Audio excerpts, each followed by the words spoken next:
केरल की 38 वर्षीय निमिषा प्रिया, जिन्हें यमन सरकार के द्वारा फांसी की सजा सुनाई गई थी, अब उस सजा को जो है कुछ समय के लिए पोस्टपोन्ड कर दिया गया। वो कितने समय के लिए पोस्टपोन्ड किया गया है, क्या वजह थी, उन सब चीज़ों को आज हम इस वीडियो में समझने वाले हैं। तो नमस्कार, मैं प्रखर आपका इस यूट्यूब चैनल पे बहुत बहुत स्वागत करता हूं। और आज इस वीडियो में हम समझेंगे कि जो ये आपके यमन सरकार के द्वारा इनको फांसी की सज़ा दी गई है, तो ये किस वजह से दी गई है, क्या कारण था, जो पूरा मामला है उसको हम आज इस वीडियो में समझने वाले हैं। तो पहले तो अभी जो आज की खबर ये है कि जो है इनको जो 16 जुलाई यानी आज के दिन इनको जो फांसी की सजा दी जानी थी, उस सजा को अभी कुछ समय के लिए पोस्टपोन्ड कर दिया गया। ये खबर निकल के आई है और इनके लिए ये एक राहत की खबर है, क्योंकि आज के दिन इनको ये सजा सुनाई गई थी। तो देखिए पूरा मामला क्या है कि यमन में मौत की सजा का सामना कर रहे जो भारतीय नर्स हैं, ठीक है, ये भारतीय पेशे से क्या एक नर्स हैं, और ये जो है इनको बड़ी राहत मिली है। किस वजह से? क्योंकि सरकार के द्वारा भी अथक प्रयास किए जा रहे थे, उनके परिवारजन के द्वारा, उनके वकीलों के द्वारा कई बार ऐसे प्रयास किए जा रहे थे कि उनको किसी भी तरीके से जो है उस सजा से मुक्ति दिलवाई जाए, माफ़ करवाया जाए। लेकिन अब जो है उस पर जो आप कह सकते हो यमन सरकार है, यमन सरकार जो है उसने भी इस चीज़ पे एक कह सकते हो कि हक जताया है, और फिर जो है उनकी जो सज़ा है उसको भी फ़िलहाल के लिए पोस्टपोन्ड कर दिया गया है। और उनसे ये कहा गया है कि आप जो है जो पीड़ित परिवार हैं, यानी जो तलाल अब्दो मेहदी हैं, उनके परिवार से जो है आप डील कर सकें, और उसके बाद फिर जो होगा उस पर आगे जो है सज़ा फिर सुनाई जाएगी। ठीक है, तो अब और इसके बारे में अगर हम आगे समझें तो फिर कैसे हुआ ये, आज सुबह 10:30 बजे जो मीटिंग हुई थी, इसके बाद जो है इसमें फैसला आया कि जो है केरल के एक मुफ्ती अबू बकर मुसालियर, इनका एक इम्पॉर्टेंट रोल रहा इस चीज़ में, इस जो है बहस को आगे बढ़ाने में, जिसमें आप देखिए इनके दोस्त जो है शेख हबीब उमर इसमें शामिल थे। और जो है यमन में सुन्नी मुस्लिम लीडर जिसका नाम क्या है अबू बकर मुसालियार के दखल से ये जो है मीटिंग हो रही है, और इसी मीटिंग ने जो आगे चल के इनके लिए एक राहत की खबर भी लेके आई है।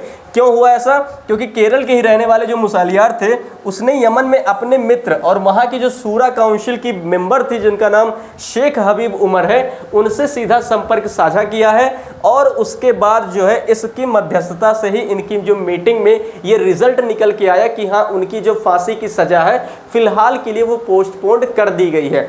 अब कब तक के लिए पोस्टपोन्ड हुआ है इसकी अपडेट अभी तक नहीं मिली है, लेकिन हाँ अभी तक इनके लिए ये राहत की खबर है कि जो भारतीय नर्स निमिषा प्रिया है उनकी सज़ा को पोस्टपोन कर दिया गया है। अब मैटर क्या था, क्या मामला है पूरा, किस वजह से इनको फांसी की सज़ा हुई?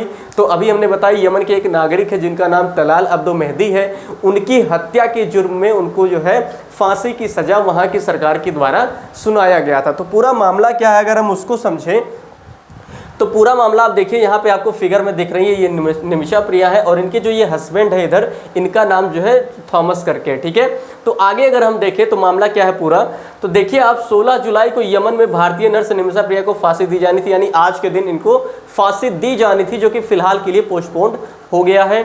2008 में ये नर्स के तौर पे काम करने के लिए कहाँ गई थी? यमन गई थी। ठीक है, मतलब ये मूल रूप से कहाँ की हैं? केरल की हैं, अपने भारतीय मूल रूप से हैं, और ये नर्स के रूप में जो है वहाँ के गवर्नमेंट हॉस्पिटल में जाके ये ज्वाइन करती हैं। कब? 2008 में। ठीक है, 2011 में उनकी शादी जो है एक भारतीय व्यक्ति से होती है जिसका नाम थॉमस होता है, आप फिगर में देख सकते हैं। इनके साथ 2011 में इनकी क्या हो जाती है? शादी हो जाती है।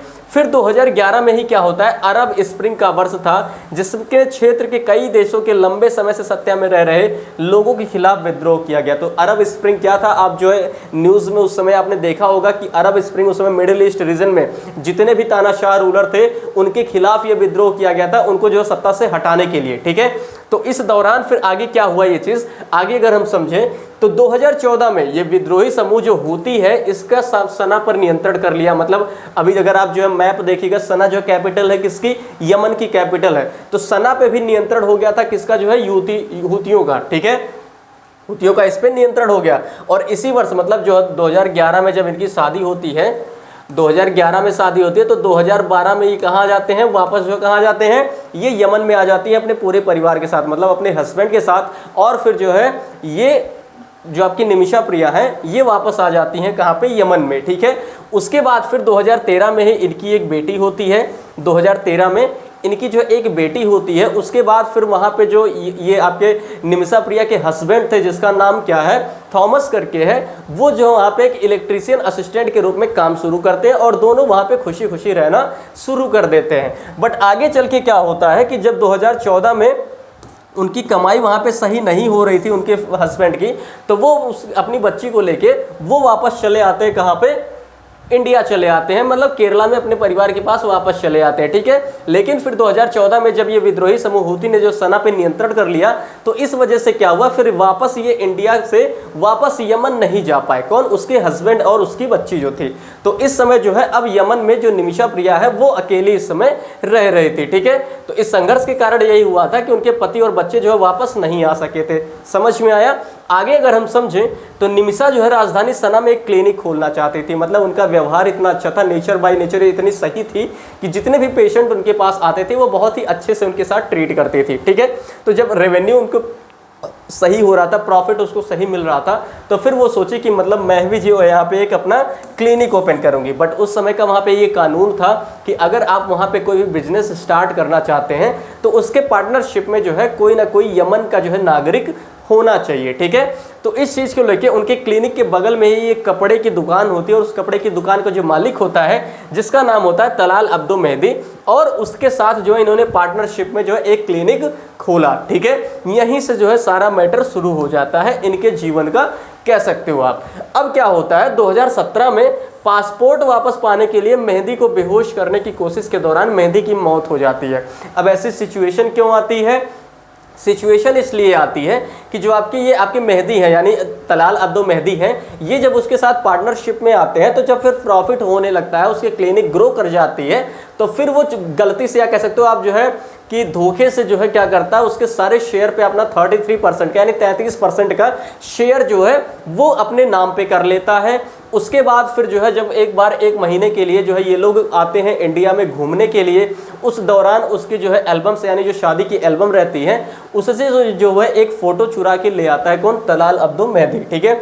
और फिर उस फोटो को जो दिखा के वो फर्जीवाड़े तरीके से ये साबित कर देता है, एक सेकेंड, उस फोटो से ये साबित करने का प्रयास करता है कि जो निमिषा प्रिया है वो क्या है, वो इसकी वाइफ है। ये चीज़ें वो दिखाने का प्रयास करता है। जितना भी मैनेजमेंट उस क्लिनिक में थे उन सबके बीच में ये र्यूमर फैल जाती है, अफवाह फैल जाती है कि तलाल अब्दो मेहदी जो है इसका हस्बैंड है। अब इस चीज़ की भनक जब निमिषा प्रिया को लगती है तो वो इस चीज़ का अपोज करती है, ठीक है। और जब अपोज करती है तो फिर जो है तलाल अब्दो मेहदी के द्वारा उसको प्रताड़ित किया जाता है, उसको यातनाएं दी जाती हैं। और कभी कभी तो ऐसा होता था कि मतलब घर पे वो जो है आप कहते हो शराब पी के या ड्रिंकिंग करके घर पे पहुंचता था और उसके बाद फिर जो है उसको पीड़ित करता था। आप कह सकते हो शारीरिक पीड़ित हो या मानसिक पीड़ित हो, हर तरीके से उसको जो है डिस्टर्ब किया जाता था निमिषा प्रिया को।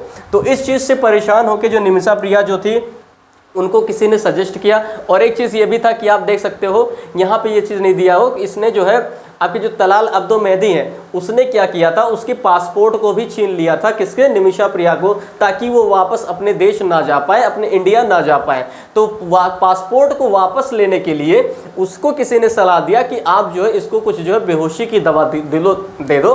बेहोशी की दवा लेने के बाद फिर क्या होगा कि मतलब जब बेहोश हो जाएगा तो अपना पासपोर्ट लेके आप वापस इंडिया जा सकती हैं। तो बहरहाल खबर यही थी कि जब वो क्या करती है, बेहोशी की दवा उनसे खाने में मिलाती है, तो वो जो बेहोशी की दवा होती है वो ओवरडोज हो जाती है। और ओवरडोज होने की वजह से क्या हो जाता है, उसको ही मौत हो जाती है मेहदी की, ठीक है। और फिर 2020 में जो है निमिषा को मौत की सज़ा हो जाती है, वहाँ की सरकार के द्वारा उसको मौत की सज़ा सुनाई जाती है। और फिर उस पर अपील दायर किया जाता है, लेकिन अंतिम अपील को भी जो 2023 में खारिज कर दिया जाता है। और वहाँ की सरकार के द्वारा उसको जो है 16 जुलाई को जो है, इस बार 16 जुलाई को यानी आज के दिन इसको फांसी की सज़ा सुनाई गई थी कि आज के दिन इनको फांसी की सज़ा होगी। राजधानी सना की एक जेल में जो है वो इस समय कैद थी। तो ये पूरा मामला था। और इस चीज़ को लेके अब जो है केंद्र सरकार के द्वारा, केरल की सरकार के द्वारा और फिर जो उनके परिजन हैं उन सबके द्वारा लगातार प्रयास किए जा रहे हैं कि किसी तरीके से जो है उसको वहाँ से निकाला जाए और उसकी सज़ा को माफ़ कराई जाए। इसके लिए जो ब्लड मनी जो है एक अमाउंट जो है फिक्स किया गया है, जिसको आप जो है $10,000 कह सकते हो, $10,000 जो है फिक्स किया गया है, जो इंडियन रुपीज़ में आपके 8.5 करोड़ है। ठीक है, ये ब्लड मनी के तौर पे रखा गया। ब्लड मनी क्या होता है उसको हम अभी आगे वीडियो में समझेंगे कि 8.5 करोड़ रुपए का जो है ब्लड मनी जो है रखा गया है इनके परिजन के द्वारा।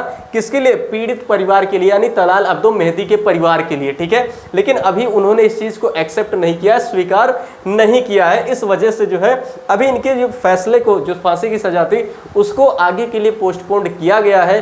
लेकिन अगर जो है ये डील इनकी जो है, जो पीड़ित परिवार हैं उनके साथ जो ये डील है 8.5 करोड़ की, या इसको और आगे बढ़ाने की, तो इस पे अगर सहमत नहीं होते तो फिर इनकी फांसी की सज़ा जो है वो होकर रह सकती है। ऐसा हमको देखने को मिल सकता है। बट आगे देखिए, अभी जो है ब्लड मनी को अगर हम समझें, ब्लड मनी क्या होता है तो आसान भाषा में देखिए तो ब्लड मनी जो है इसका मतलब होता है उस आर्थिक मुआवजा। ठीक है, मतलब अगर किसी की जो है, आप कह सकते हो कि इरादतन हत्या आपने नहीं किया, मतलब जानबूझ के अगर आपके द्वारा किसी की हत्या नहीं हुई है तो आप जो है उस पीड़ित परिवार को कुछ जो है रक्त धन या कुछ अमाउंट आप जो है दे सकते हैं, जिसके बदले क्या कर सकता है, लेकिन ये भी उस पीड़ित परिवार के ऊपर डिपेंड है कि वो आपको माफ़ करेगा या नहीं करेगा। अगर आप रक्तधन यानी ब्लड मनी दे रहे हो और उसके बाद वो पीड़ित परिवार जो है वो अगर आपको माफ़ कर देगी तो सरकार के द्वारा जो आपको सज़ा सुनाई गई है उस सज़ा से आपको माफ़ी मिल सकती है, मुक्ति मिल सकती है। लेकिन ये पूरा का पूरा डिपेंड होता है किसके ऊपर?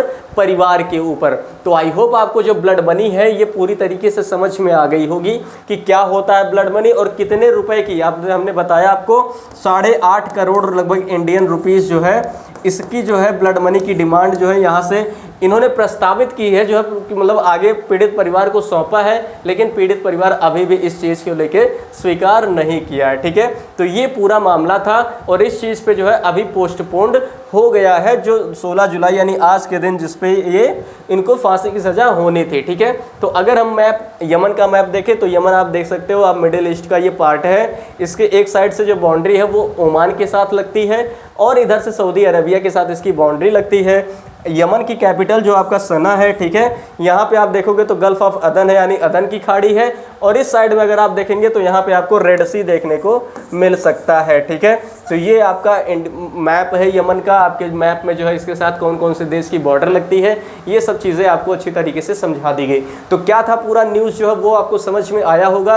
अब आगे ये कब तक के लिए पोस्टपोन्ड हुआ इस पर अभी कोई अपडेट नहीं आई है। अगर कोई भी अपडेट आती है तो उस चीज़ को लेकर फिर हम आपके साथ जो है वीडियोज़ में आएंगे।